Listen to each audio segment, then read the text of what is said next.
C'était une époque sans casque, sans portable, sans stress.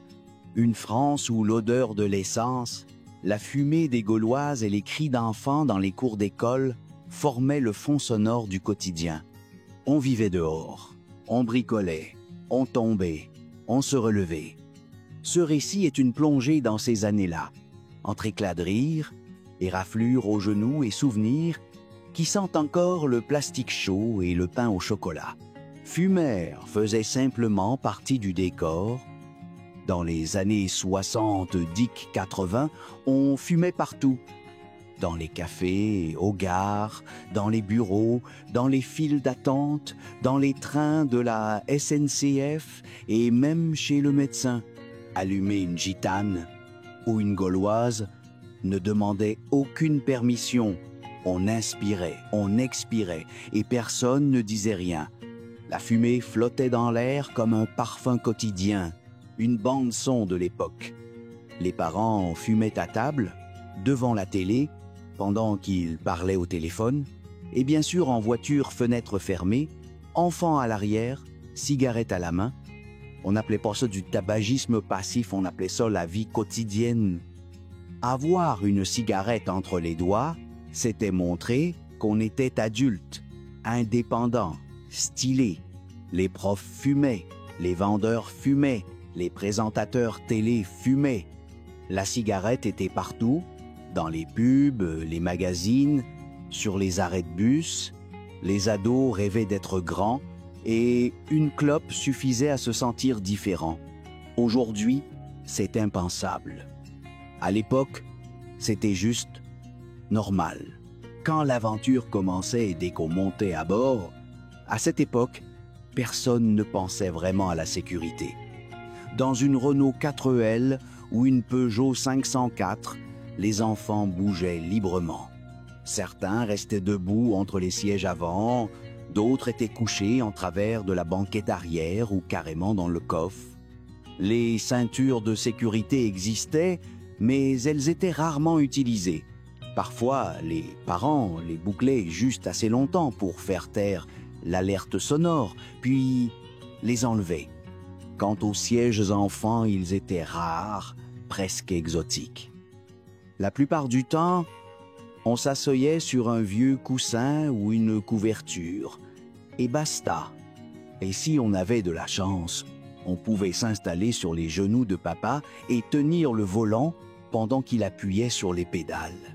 Les cheveux au vent, la radio qui grésille, l'odeur de l'essence chaude, personne ne parlait de danger. On disait juste « tiens-toi bien ». C'était le genre de trajet qui ne respectait pas les règles, mais suivait le cœur, et c'est pour ça qu'on s'en souvient si bien. Aujourd'hui, c'est impensable. À l'époque, c'était juste normal. Des genoux écorchés, du soleil dans les yeux et la liberté au bout du guidon. Chaque été commençait pareil. On sortait nos vélos, Gitane, Peugeot ou MBK, et on partait explorer les rues, les chemins, les terrains vagues. Personne ne portait de casque. C'était inutile, bizarre, voire risible. Ceux qui en mettaient se faisaient souvent taquiner. On roulait en sandales, avec un t-shirt Tintin ou Mickey, les cheveux au vent, les genoux déjà marqués par les chutes précédentes. Pas de vitesse, pas de freins sophistiqués, pas de gadgets, juste deux roues, un peu de courage et beaucoup d'imagination. On tombait, bien sûr, parfois fort, mais les larmes cédaient vite la place à la fierté. Un pansement sur le coude, et nous voilà héros du quartier. Le vélo, c'était notre vaisseau spatial, notre machine à aventure, notre première indépendance. Un casque, il aurait gâché tout ça. Et si aujourd'hui ça paraît insouciant, à l'époque, c'était simplement le bonheur. Une journée entière dehors, sans plan et sans souci. Dans les années 70-80, on ne savait jamais vraiment où étaient les enfants. Et personne ne s'inquiétait. Les parents disaient simplement « reviens » pour le dîner.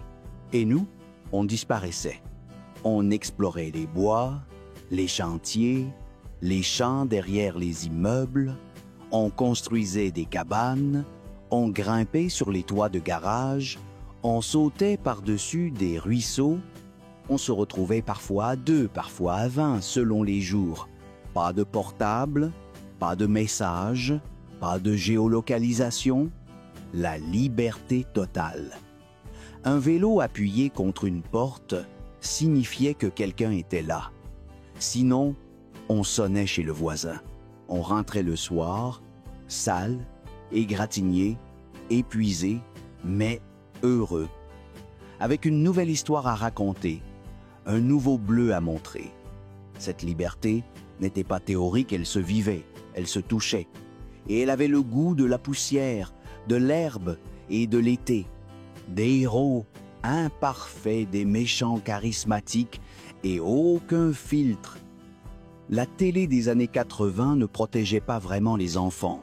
Le matin, on regardait « Il était une fois la vie » et juste après venait Goldorak, Ulysse 30 et 1 Albator. Des batailles spatiales, des monstres terrifiants, des musiques intenses. Les mentions déconseillées aux moins de 10 ans, pratiquement inexistantes. Le soir, à l'heure du dîner, la télé diffusait parfois des films violents et même des scènes osées sans gêne, sans explication. Si c'était trop effrayant, on se cachait sous la couverture, mais on continuait à regarder. Les dessins animés étaient bruyants, bizarres, parfois sombres. Les héros faisaient des erreurs, les méchants avaient du style, et personne ne nous disait qui était bon ou mauvais.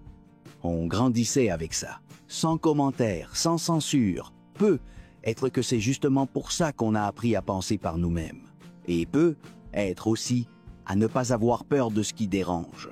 Quand s'habiller, c'était osé, et tant mieux si c'était trop. La mode des années 80 en France n'obéissait à aucune règle. Plus c'était voyant, mieux c'était. Rose fluo, vert acide, jaune criard, parfois tout en même temps. Les survêtements en nylon brillaient et faisaient du bruit à chaque pas. Les t-shirts à filets se portaient par-dessus des motifs tie-dye. Les filles avaient des bandeaux, des boucles d'oreilles en forme de cercle et des permanentes gonflées comme des nuages. Les cheveux étaient figés par des litres de laque. Les garçons portaient des pantalons carottes, des pulls à motifs, des baskets à scratch. Ce n'était pas logique, mais c'était joyeux. On voulait ressembler à Dorothée, à Nena, à Madonna, à Michael Jackson. On ne se demandait pas si c'était trop peu. On voulait juste être visible. Aujourd'hui, on rit en regardant les vieilles photos. Mais à l'époque, c'était une déclaration et franchement, ça suffisait. Quand la liberté avait une odeur et faisait un bruit de 2 temps, à chaque station service, ça sentait le mouvement. L'essence au plomb, chaude, piquante, accrochait les narines et imprégnait les vêtements. Les adolescents traînaient autour des pompes, comparaient leurs modèles, rêvaient d'évasion. Peugeot 103, MBK, Moto Bécane, chacun avait son favori. Le bruit du moteur à 2 temps résonnait dans les quartiers, signe qu'un copain arrivait. Le casque, il restait souvent accroché au guidon, ce qui comptait, c'était le vent dans les cheveux. On roulait sur les routes de campagne, à travers champs ou juste en rond dans le village. Pas besoin de destination. Le plaisir, c'était de rouler. Ceux qui n'avaient pas encore de mobilette en rêvaient. Ils découpaient des photos dans les catalogues, s'imaginaient partir seuls, une clope au bec, vers un horizon lointain. C'était bruyant, pas toujours fiable, mais c'était la première vraie sensation de liberté. Et ça, on ne l'oublie jamais. Appeler quelqu'un, c'était déjà une aventure. Pour téléphoner, on cherchait une cabine. Ces boîtes jaunes ou grises, mal fermées, souvent taguées, étaient disséminées un peu partout. À l'intérieur, un combiné lourd, une odeur étrange et une fente prête à avaler des pièces. On glissait 1 franc, 2 francs, on composait avec prudence, surtout ne pas se tromper. Sinon, tout était perdu. Les numéros, on les connaissait par cœur ou on les avait griffonnés sur un papier plié dans le portefeuille. On parlait vite, entre deux bruits de circulation. Parfois quelqu'un attendait derrière, parfois on écoutait sans se cacher. Il y avait quelque chose de précieux dans chaque appel. Il fallait le vouloir, le chercher, le provoquer. Rien n'était instantané. Chaque conversation avait du poids. Aujourd'hui, tout tient dans une application. Mais autrefois, quelques pièces et un téléphone public suffisaient pour se sentir relié au monde. Pas meilleur, juste plus brut. Zéro, on pourrait croire que tout était mieux avant. Mais non, c'était juste différent. Moins de règles, plus de risques. Moins de confort, plus de spontanéité. On tombait, on se relevait. On apprenait par soi-même, sans application ni notice. Les souvenirs de cette époque restent parce qu'ils étaient vécus sans filtre, avec des odeurs, du bruit, des couleurs vives et des silences parfois pesants. On grandissait dehors, sans GPS ni casque, mais avec l'intuition et le cœur. C'était imparfait, parfois dangereux, mais tellement vivant. Si ce voyage dans le passé t'a rappelé quelque chose, laisse un like, partage ton souvenir en commentaire et abonne-toi. Ici, on se rappelle d'un monde moins lisse mais plus vrai.